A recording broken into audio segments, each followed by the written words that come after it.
Hey guys, welcome back to our video series where we've been focusing on how can we see promises of who Jesus is from the Old Testament minor prophets and how those promises relate to us today. Last week we talked a little bit about how Jesus has been God's plan forever, and we're going to unpack that a little bit more today on this episode of Out of the Oven.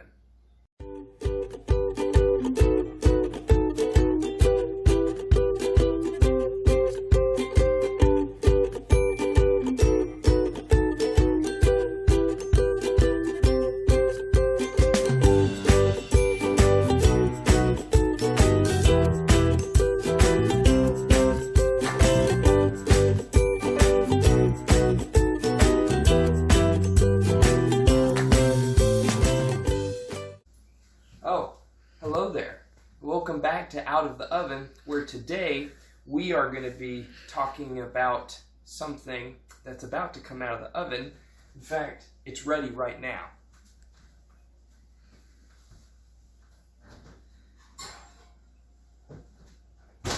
So today I've prepared a nice loaf.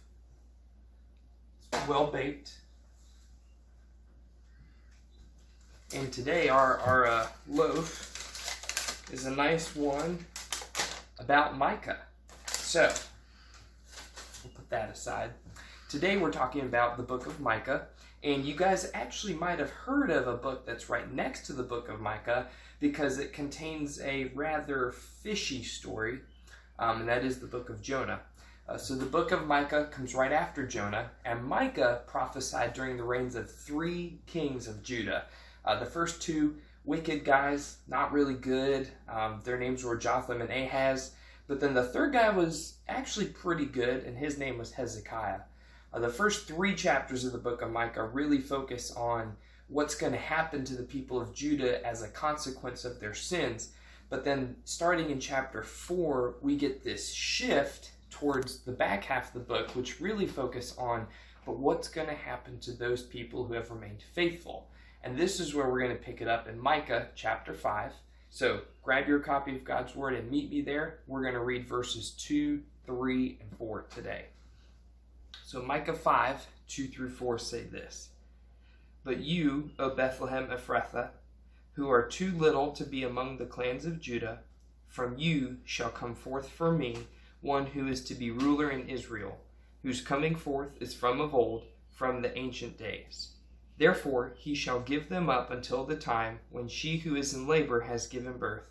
Then the rest of his brothers shall return to the people of Israel. And he shall stand and shepherd his flock in the strength of the Lord, in the majesty of the name of the Lord his God. And they shall dwell secure, for now he shall be great to the ends of the earth. So when we're reading passages like this in the Old Testament, it's helpful to ask ourselves about 3 questions. The first is, how do we know that this is Jesus? Second being, if this is Jesus, then what is it saying about him? And the last one, just simply, how do I apply this promise to my life today? So the first question, how do I know this is Jesus? You actually have to go to the New Testament to see that. In Matthew chapter 2, King Herod is asking, well, how do I know who this Christ figure is going to be? And the people around him, the Jews, quote this very passage. So the New Testament audience understood that this verse is talking about the coming Christ figure, which we know is Jesus. So these verses are talking about him. Second, what do these verses say about Jesus?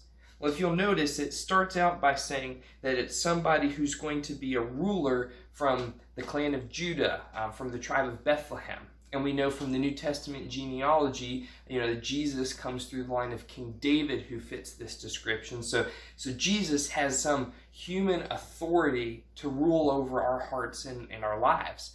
But he doesn't just have human authority, he has divine authority as well. We see this phrase that says that he's going to be, the coming forth is from of old, from the ancient days. And that's telling us what we saw last week, that God's plan, even from the very beginning, has been about Jesus and what he was going to do to restore us in right relationship to him. It's because Jesus has this unique combination of being a human authority and divine authority, what you guys might hear us refer to as fully God and fully man. that because of this, in verse 3, we see that God planned to restore all people to him through this person. He's going to gather everybody to himself through Jesus.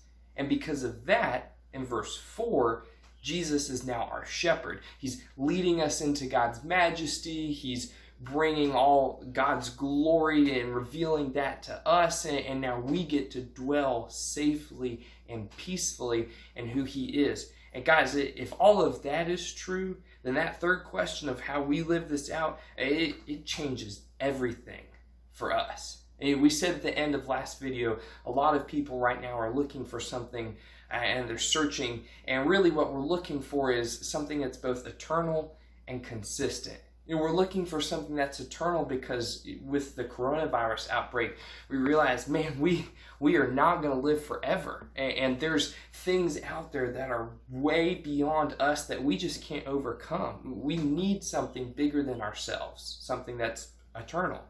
But we also need something that's consistent, because we see a lot of things that we try to put our hope in, like our academic success, our time at school, maybe it's our friends, our relationships, maybe our sports teams, our jobs. A lot of this stuff we just don't get to have right now.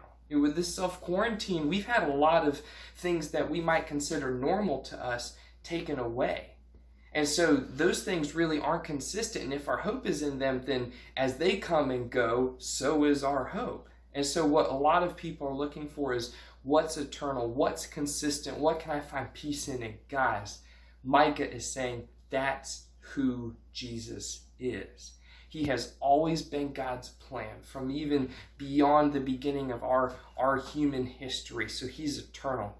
And he's what has been God's plan throughout all of history to restore us. So he's also been consistent, because God knew that we were going to sin. And we just say sin is we being broken apart. We're distanced. We're separated from God. And God knew that we would need to be restored to him. And so God has always had the plan that would be Jesus Christ.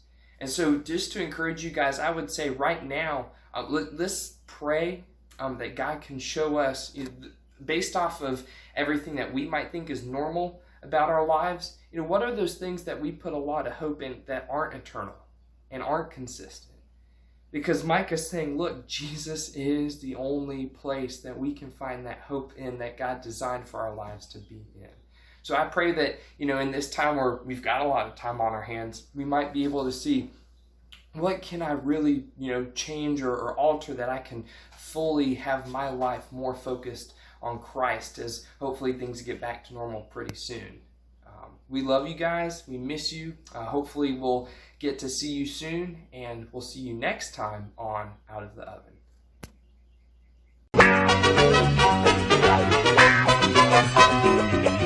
So on today's segment of Luther's Likes, the Luthers would like me to inform you, what was that? Yes, they'd like for me to inform you to keep your dental hygiene well and to use Crest Plus Complete with whitening power from Scope. It's a mouthful of a name, but it'll do your mouth full of good.